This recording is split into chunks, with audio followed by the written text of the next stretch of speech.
But I think that like in the early days, especially, like we get tagged in so many different photos and we would just repost it. And that was just kind of a built-in free marketing for us. And people are stoked because they get their dog reposted. We're stoked. We get this like free photo. Things are obviously like completely different today. But back then that was part of our game plan for sure.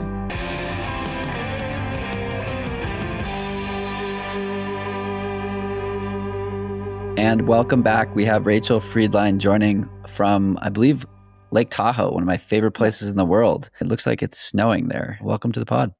Thank you. And thank you so much for having me. Of course, the first question is always a tough one. And that question is, who is Rachel? Yep. So I live in South Lake Tahoe right now. I guess I've been here for quite a while. I'm originally from New Jersey and I moved out to California in 2010. You know, I think probably like everybody on this podcast, I like everything outdoors, skiing and biking and attempts at running, but maybe someday I'll be a runner. I'm not a runner quite yet. Yeah. And you dabble in business. Yes, that's true. So I started Wilderdog 10 years ago. So that was in 2015. I guess we're going on 11 years now. And yeah, we're still pretty much the same business that we were 10 years ago, just a little bit bigger. Cool. Well, it's going to be awesome to talk about dogs for almost the entirety of this podcast. But let's start with the outdoor piece. So you live in a mecca of outdoor activities. You guys are having another monster winter, I think, with, I don't know, like another 100 inches coming in the next week. Yeah, crossing fingers. It was supposed to start a few days ago. It keeps being pushed back. We got like 2 or 3 inches this morning. But yeah, I think 100 inches in the next 15 days, maybe. So you're a skier?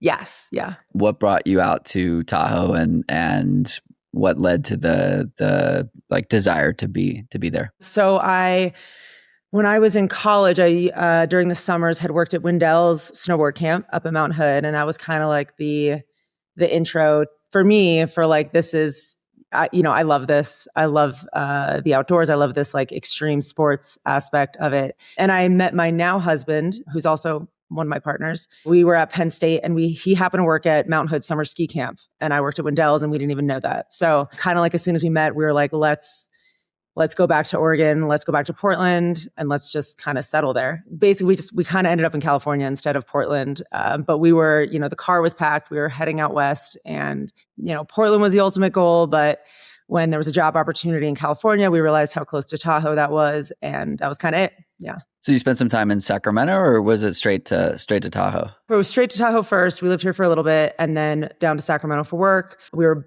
bopping back and forth between Sacramento and Tahoe. And then when we started Wilderdog, our warehouse location was Sacramento. So we kind of had to like wait until that warehouse was on its own. Like at the beginning, we had one employee. And when the employee called out sick, that was us packing orders. So, I mean, even when we did move up here, we only had a few employees. So it was kind of like, if we have to go down there to pack orders when everyone gets sick at the same time, like we'll do it. But it's, we've been growing enough and our warehouse staff is incredible right now. And so it's operating on its own and it's awesome. So you launched the brand in 2015. What led to the desire to do that? I know we talked a little bit about that in our first meeting a few weeks ago. I love that story. So I'd love to hear a deeper version of the origin story. This was 2013. Instagram was in its infancy and we had a ski lease. There was a bunch of us. This is when I was living in Sacramento. So we basically all got a house together in Tahoe and we come up every weekend, every chance we could get. And every Sunday night when it was time to pack up,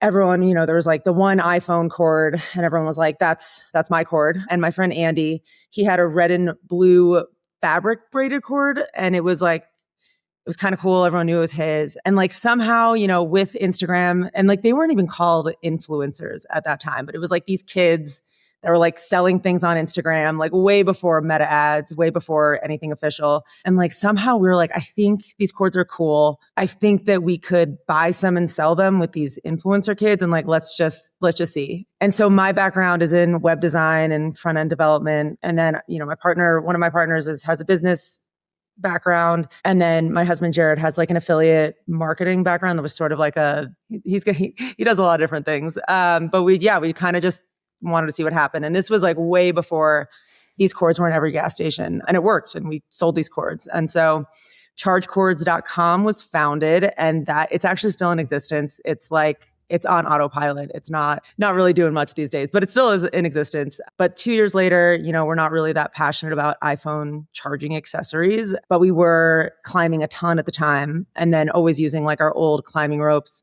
and carabiners for dog leashes. And like that product existed, like the climbing rope carabiner dog leash existed, but I thought that like the colors weren't great, the prices weren't great, and I think I could design better ones. Designing a climbing rope leash, it's like the same process as a fabric braided iPhone cord. And so we found a rope manufacturer in the Central Valley of California. We got 4 colors made, and same thing. I like built a website. We were like, let's try it. Let's just see if people will buy these. And they did. And that was our first product. And then we went to collars. And from there, we do everything from like dog backpacks, dog sleeping bags, and anything else like you don't even realize you want or need for your dog. But then you realize you do. You do actually want all of it.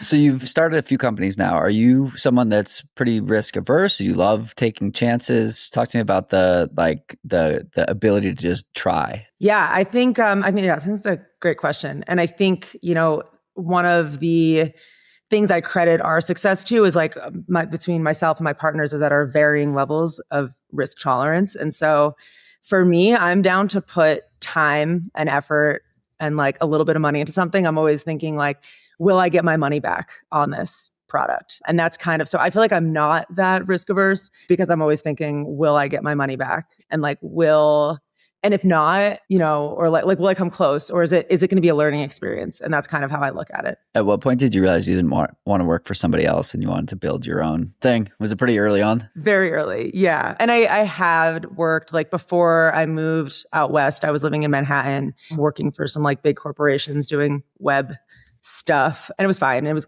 a good experience. But I think like very early on, what I thought I wanted to do is do web design and development for other people, for other companies. And I tried that for like 2 years. And so not only do I not want to work for someone else, but I also don't want to make things for other people either, I realized. So I think just, making things for myself. And, I don't know if like, I am making things for myself with Wilderdog, but it is still for other people. I think because we are so small and lean, like I can listen to the customers. I hear the feedback. Historically with Wilderdog, I would just create things that I wanted, that I used. And I kept hearing over and over again, we want harnesses. And I don't use harnesses on my dogs. I don't, I think it like kind of encourages pulling, but it took years, but I finally made the harness and now it's our top seller. So, I am designing for myself, but for other people as well.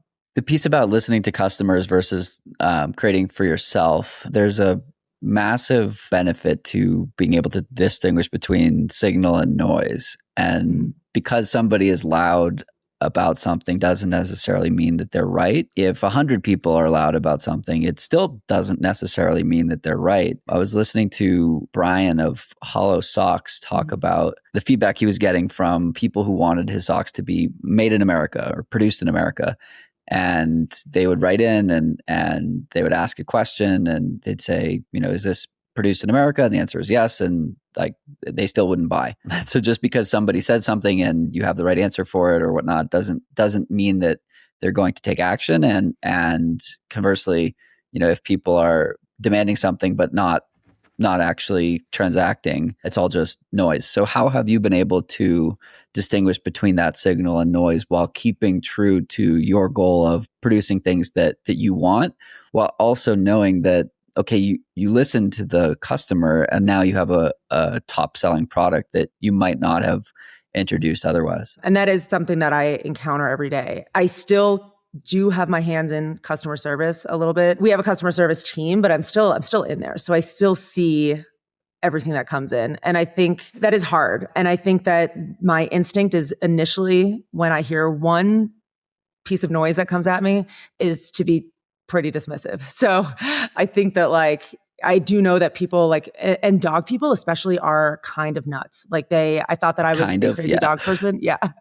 I now know after it's like an irrational spend often too. Yeah, it is. And like people, their dogs are their kids for a lot of folks. And I know we love that. I love that for sure. But there are still people who are like nuts, who they come in and they're like, I can't believe you sell a leash with only one leash attachment. That's so dangerous. What if they get out? And like, my instinct is like, that's like crazy and nuts. And I'm not going to even like consider this. But then like something will happen. Well, I'll see something a few days later about a double leash attachment. And then it'll kind of click like, oh, like I think I need to talk about how we can make a double leash attachment from our 10-foot carabiner leash. I'll make a reel about it, or I'll make a post about it. And so I think that for me, to try to answer your question, the noise and the signals are kind of one and the same. It's kind of like, it kind of is enough noise does create a signal for me. So like another thing that we keep hearing is that we don't have enough gear for extra small and extra large dogs. And we are a small company, so we can't just have like 8 million SKUs for, everyone's teacup chihuahua that like they don't really need a harness, but we are working on an extra large. Yet. They're not going anywhere. They're going to stay in your purse. It doesn't, it's okay.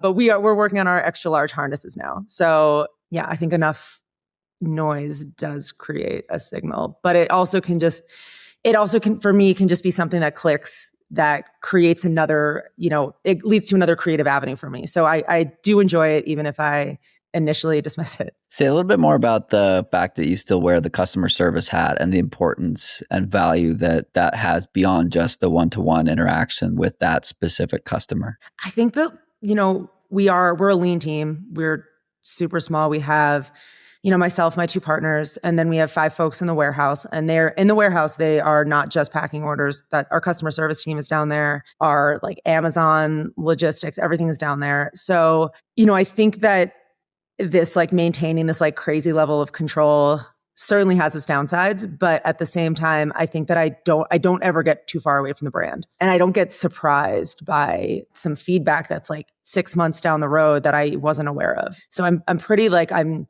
in it, and like even being in the warehouse, like I'm not in there as much anymore, but like physically touching all the products and seeing it, I think is super important. And I think it like leads to new products and new creativity and just thinking about where to go. Whereas I think if we were, and hopefully we will be at some point, a much larger company, but inevitably you're going to be further from the product and further from like, touching all the touch points of so much of this business. I just did a podcast with Michael Brandt, the CEO of Ketone IQ, and he talked a lot about going from 0 to 1 and 1 to 10. And now he's got a 9-figure business that he's built. And his whole point was do one thing well. For him, it was deliver on the ability to ingest exogenous ketones and the benefit that has on the brain, on the body, et cetera.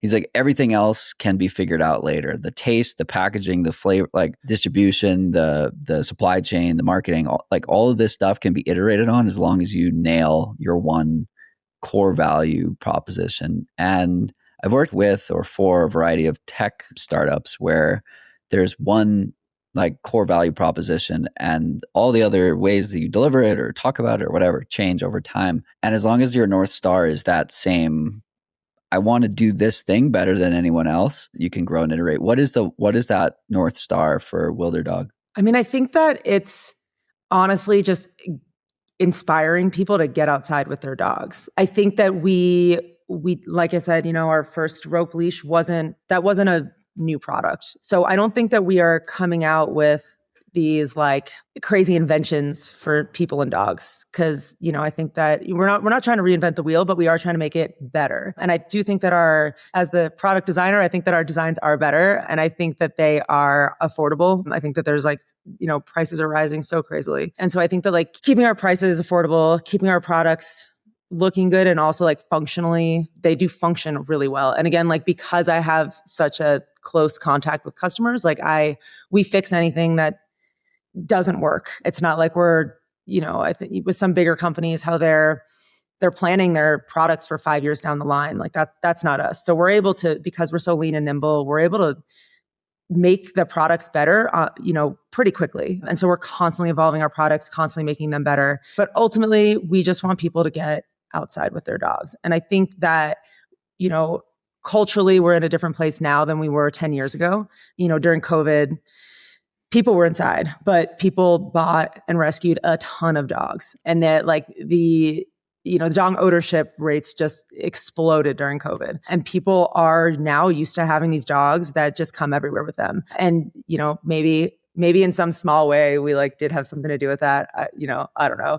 But I think that like in generations past, it was common for the dog just to like be a backyard dog or be a dog that gets kept in a crate in the laundry room while the owner is at work for 10 hours a day. Yeah, I think I just like I feel bad for those dogs. I feel like that's a kind of crappy existence. And I think that, like they get so much joy out of being outside. And I think that they like having to, whether you consider it having to take your dog outside or getting to take your dog outside, like you're still getting outside with your dog. And I think that the outdoors is just such an incredible, like in this insanely crazy world where like the news feed it can be like pretty awful. One place that you can go to get away from it all is the outdoors. And I think that the dogs are like a great method to get you there.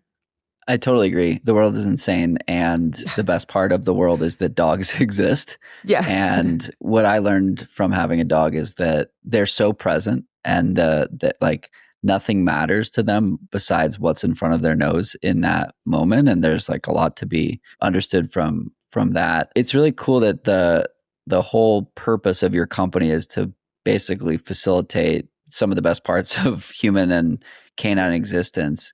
Do you think about that piece ever? That like, right? So marketing is basically helping people feel some sort of emotion or helping someone realize the best version of themselves. Your product is helping to facilitate like some of the most joyous times in a human's life and the dog's life. How do you think about that? I think one thing that we didn't really think of when we started this whole endeavor with Wilderdog is that like, even though like, the Instagram aspect was part of the business plan from the beginning, we didn't really think about the fact that people will never get tired of seeing dogs. Like Totally. I can't think of another industry where you could post it constantly and it would not be enough. Totally. And there's like, no one's going to get mad that they're seeing photos right. of cute dogs, like having a great time. That was a win for us for sure. And it still is that, while every ad might not be a winner, it's kind of, I don't want to say easy. Easy is not the right word, but it's like forcing people to look at dogs is never a bad thing. And I think that there's so many different ways that you can look at dogs in the outdoors and like see yourself. I think in places, where I live, like in Tahoe, my daily walk is like on a trail here. And that's incredible. And I'm so lucky and I know that every single day. But I think for a lot of people, their walk is around the city block. But they have this time on the weekends that they want to go further and they want to be outside. And I think that like, hopefully, that through our marketing that they're like, oh, I did hear about this trail I saw someone on that's only 25 minutes away. Why don't I do that Saturday morning?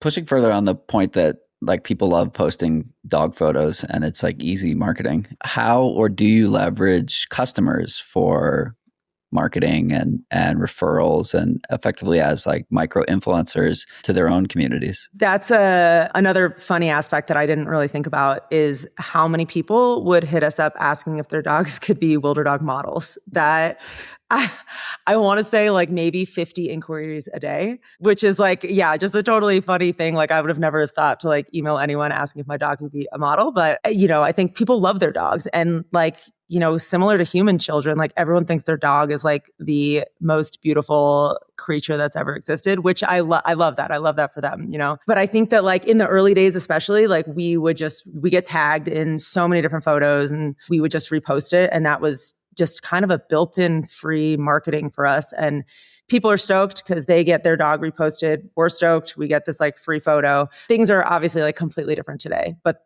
back then that was part of our game plan for sure. What does it look like today? So today with like the whole creator, and we're figuring this out as we go because I kind of think we're almost like reactive to, who isn't reactive to like the changing climate? But, I was like years ago, I reposted a photo of a dog wearing our gear and I tagged them and I got this angry message like, how dare you? You didn't pay me for this. And I was like, well, you got reposted by this like massive account. You're getting a ton of, eyeballs on you and your dog. And, and at the time I was like, that's ridiculous. But now after some reflection, it was like, well, they're a photographer. I think they were pitching us to work with them and to pay them. And so that was definitely a pivotal moment of like, things are changing. I certainly don't want anyone to feel like we are like trying to make money off of them. But that was the climate at the time before then. It was like this reciprocal relationship. And that was also before like Facebook and Instagram shopping and like the links to, so now I totally see how it's like Instagram is not just for taking photos of your dog and your coffee and your tacos. It is like a mega. Well, mine it is. You're right. Yeah. I mean, I wish we could go. Honestly, a lot of times I wish we could just go back there, but it's a mega money-making machine, and every creator and everyone who's putting money into it should get paid. Absolutely. And so we're like figuring that out. Yeah.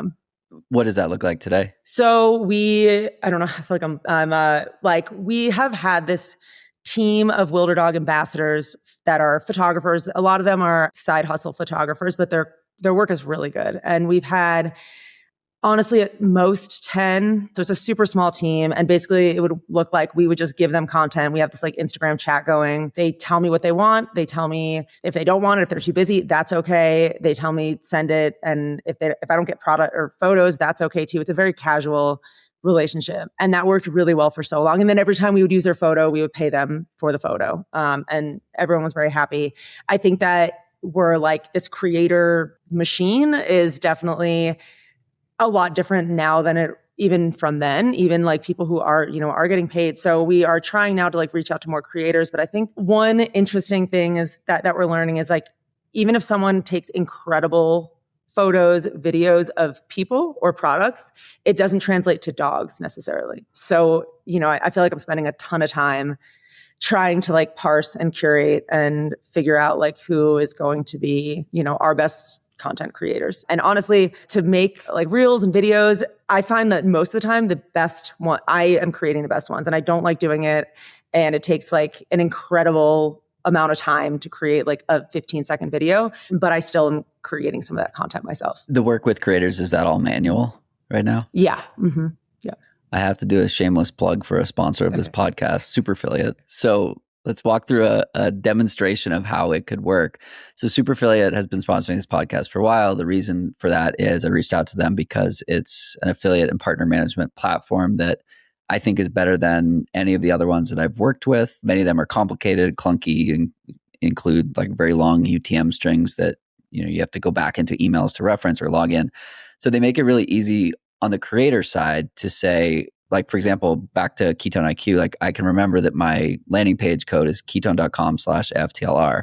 You go there, you see my feedback on Ketone IQ, you see some video that I've taken, and it's just like really simple to produce the referral to that brand. And then they have these incentives that you can create. And so you can give free product, you can give cash, you can give discounts, whatever. And so like the use case for you could be, you just onboard 50 people and it's a performance-based model where if it works for them, it works for you. If it works for you, it works for them. And so I've been sounding that alarm to any brand that like isn't using a platform like that as a way to systematize and structure the process of working with people. And then obviously the podcast network that I've put together in a way to reach people via audio, but also, social, but that's less of a like capturing attribution unless there's a coupon code that closes that loop. But the systematizing and structuring of the creator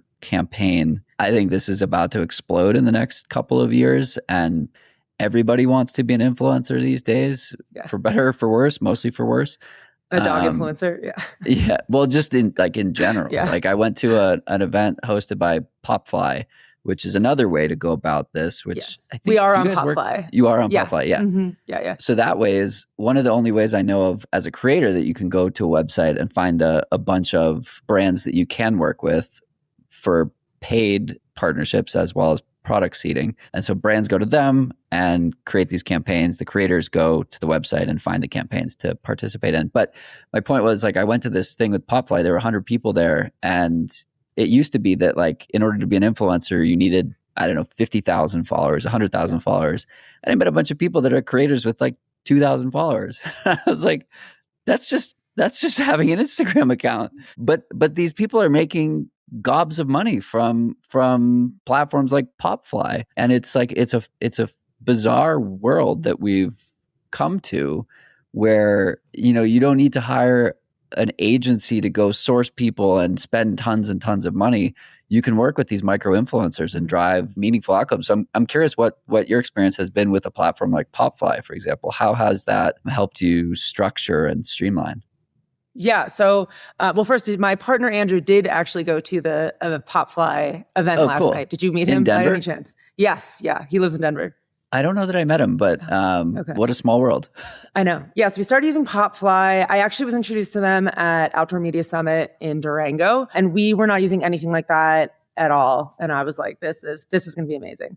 And it's been really cool. And I was emailing with Taylor, the PopFly founder, and I was like joking that I feel like I need a revenue share because of how many people I've like had, like every single person we've worked with. I'm like, just go to PopFly and we can work together over there, because it's so incredible. It's so easy to use, to find people. Like I didn't trying like previously, I would like find dogs on my like, what is it called? It's a Instagram horribly For You. unscalable. Yeah. Yeah. It was just like, and I'd like try to message them. It was awful. So PopFly is awesome. I think that, what I'm finding with PopFly right now, and it's more like a reflection like back to me on what I need to do, is like, I need to do a better job of telling these creators exactly what I want to see. Right now, I'm just kind of like, yeah, show me what you're doing. Show me how you're using our gear. And it's not, I'm hoping that they like just magically like come to me with like this perfect thing. And we have had that happen, but it's obviously like so it's constantly my list of things to do, like create a new campaign for this and like write out exactly what I want my audience to get from this piece of content. So yeah, so that's on me, but I'm really enjoying that for sure. Does AI play a role in any of your workflows? No, I think that the only thing AI does is help me. I like my tone could be better through email. So I'll put some emails through there and say like, make this sound better. And that's pretty much how I use AI. Huh. Yeah. And which model do you use? I use ChatGPT, which I hear we're not supposed to use these days, but I haven't switched to anything else. I heard that on Sunday and I switched to Claude and I pulled out my entire chat history from ChatGPT and I sent it to Claude and it basically said like, cool, now I have 3 years of your use history of ChatGPT, and it analyzed and it was like, this saves between 3 and 10,000 hours of work over the last, which is like months worth of work. But the Claude appears to be better at email communications and writes more like a human versus like the redundancy and like jargon that ChatGPT often has. That's huge, because it's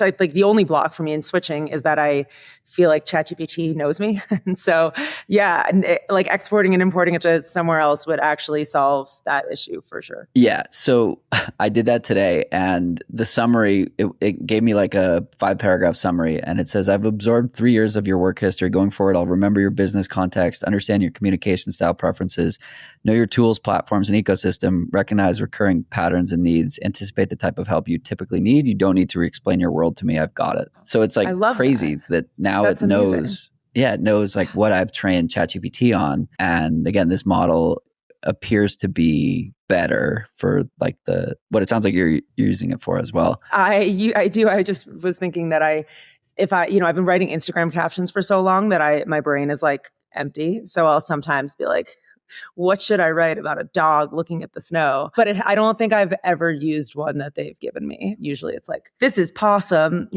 So maybe Claude has better Instagram captions for me. Give Claude a try. Okay. Yeah. I did a podcast with a guy named Jason Cooperberg. He created Roast My Strava, which is hilarious. And it's I think I remember that.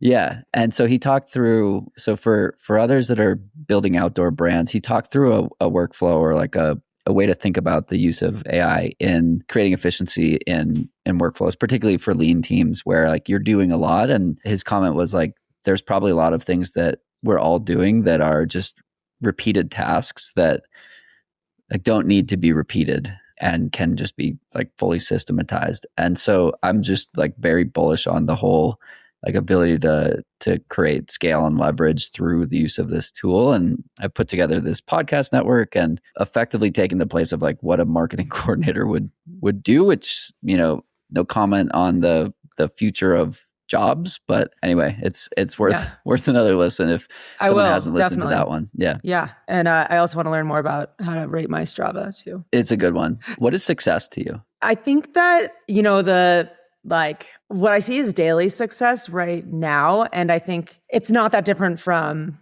like in a very basic level. Something that I think is so cool is when I'm out in the wild and I see a dog wearing my gear. Like that to me is the culmination of success. Like it seems so small, right? But like that means like I created a product that someone wants. My partner marketed it in a way that this person found it. And then this warehouse that we set up, like executed and shipped it to this person. And they like it enough that they're wearing it. I just think that's like such a representation of success. It's just one dog wearing my gear. What does that feel like? It's very cool. I had a friend recently tell me they were like in Vegas or something, and they were wearing this hat they saw on Instagram, and someone came up to this guy and was like, "Hey, I love your hat. That's actually my company. Here is $100 gift card. Buy more stuff for free." And this guy with the hat thought he told everybody he knew. He thought he met a celebrity, and he was like just so stoked that the owner, saw him wearing the hat. And so we are making our own cards. I thought that was such a cool idea. So if the person who did this hat idea is listening, thank you. I'm taking your idea. But yeah, I just want to because I feel like sometimes I'll be like, I like your leash and just confirm that they made a good choice. But most of the time I'll just tell whoever I'm with, I'm like, there's a Wilderdog harness right there. Yeah, it feels just incredibly cool. So I have this podcast network and there are about 30 hosts in it. And last fall when we connected after OMS, you offered to send product to a handful of the dog owners in the group. And so I shared that we had that conversation and you made that offer. And 3 or 4 of them were like, I already have their stuff. And so it's so cool when here I was thinking I was introducing something totally new to all these people. And then they were validating this is an awesome brand. So it's cool when that loop is closed in a way like that too. Absolutely. Yeah. Just confirmation, we're doing it. And because it still feels so small to me because I'm in it. I don't have that outside perspective. And when I see dogs around Tahoe, it's easy to be like, oh, they probably know a friend or there's some connection. But then I'll be visiting my mom in Georgia and I'll see a dog wearing that. And I'm like, that's wild to me, Well, these were Buffalo, New York, and a couple in Boulder, Colorado. So amazing. There you go. Yeah, I love it. Colorado is our hub for sure. Yeah. Of Wilderdog customers. Yeah. I mean, 50% of people have dogs here. And I pet 4 dogs on my run yesterday. They're just amazing. A lot of dogs. Where do you go from here? Man, that's a good question. I think, we are completely bootstrapped. So we've started small and we've grown. We've just continued to reinvest back in our business. And so we are a slow growing company. And I think that I don't think it feels like I'm not striving by saying, we're just kind of taking it one day, 1 month, 1 year at a time. And from here, we're just kind of creating more gear, better gear. Something else we didn't really talk about is our purchase for a pup program. And so for every purchase made on Wilderdog, we donate a cup of food to a shelter or rescue. And each month we choose a new shelter or rescue. So that's a very cool part of our business that I'm really proud of. We have donated over $500,000 to shelters and rescues, and we are going to continue. So I think that is another part, creating better, more gear, getting more people outside with their dogs, away from this current doom scrolling news cycle. And then also being able to donate more kibble to shelters and rescues and encouraging people to choose to adopt. I love that. Yeah, we had a brief chat in January after a foster event that I went to with a dog we were fostering. And I was like, oh, what are the chances that you'd participate in another foster event? You were just like, yep, I'm all in. Whatever you need, just tell me. So it was really cool that you were willing to support that. And yeah, the fostering, those dogs need help and those programs all need more funding. So that's awesome. I want to go back to what you were just talking about, being bootstrapped versus taking outside capital. There's a lot of discussion about that lately around, building a lifestyle business that's great for a couple of partners that isn't, you're not forced to drive towards a certain outcome versus some people want to grow faster and some people want to mass scale. And there are the trade-offs and sacrifices that come with each path. Why have you gone the bootstrapping route thus far? I mean, I think that it's kind of like because we can. We've been able to do it. And I like the fact that I have complete control over everything. That's pretty important to me. I think it'd be hard to let go of sections of this. Not to say like I don't think that we could benefit from like a strategic partner. I'm sure we could. But for right now, this feels right. And we've certainly taken calls from investors, from acquisition firms. So it's not something we're like completely rolling out, but it has to be the like absolute perfect situation. What I want from speaking with people in that industry, like we're not going to find that perfect person. And so that's why I'm happy doing what we're doing. And it gives you the permission to donate $500,000 to shelters. It gives you the permission to, donate product to foster events and things like that, where, there's upsides and downsides to doing that. And if you feel good about doing something, it's probably driving in the right direction. I have a friend who bought a running store in San Francisco, and he loves dogs also. And he's in a financial position where like he doesn't need the store to be a cash cow for him. And he can just like do the right thing and build for the community. And like ultimately, my guess is that it will be more profitable and more fruitful in the long run because he's chosen to go that route, which removes the pressure from like needing to pinch pennies and make decisions for cost purposes, which has negative downline impact sometimes, which is, you're doing something to try and avoid something and you're creating it anyways. Absolutely. Yeah. And that can still be, making those decisions can still happen regardless. But I feel that for sure. What should people know about, you seem to be passionate about adopting and fostering. What should people know about that they might not know? But I'm guessing a lot of people listening to this love dogs. So let's go that route too. I think that like there's still, a ton, like the, percentage of people who are buying dogs versus adopting has certainly shifted more towards adoption. But I still think that there's this stigma around like secondhand dogs that people, they really want a puppy because they feel like they know what they're getting and they can guarantee that the dog is going to be a good dog. And like, we can talk about nature versus nurture all we want, but like, you're not guaranteed to get a perfect dog just because you got a dog from a puppy. And I think there's so many good dogs that are sitting in shelters that are like just languishing away. It doesn't have to be that way. And then, there's the argument of like backyard breeders versus ethical breeders, which is something else entirely. So I'm not even going to get into that, but I just really want to focus on the sheer number of dogs that are just like sitting in a shelter. And there's nothing wrong with these dogs. And like your home can be the perfect home. I saw this campaign.